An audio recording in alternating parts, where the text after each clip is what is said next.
આ ભગવાન શ્રીકૃષ્ણનું 7 વર્ષનું બાળ સ્વરૂપ છે. શ્યામ વર્ણની આ મૂર્તિમાં એમનો ડાબો હાથ ઊંચો ઉપાડેલો છે. જાણે ગોવર્ધન પર્વત ધારણ કર્યો હોય. બરાબર.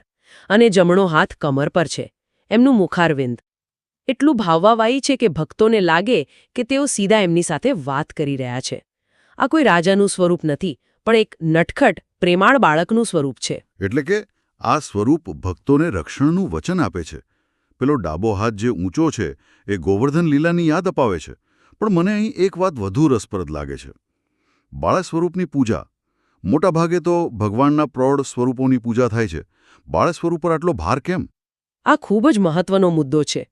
અને જુઓ, આ જ પુષ્ટિમાર્ગના દર્શનનું હાર્દ છે. બાળ સ્વરૂપની પૂજા કરવાથી ભક્ત અને ભગવાન વચ્ચેનો સંબંધ જ બદલાઈ જાય છે. કેવી રીતે? અહીં ભક્ત દાસ નથી, પણ પાલક બની જાય છે. માતા યશોદા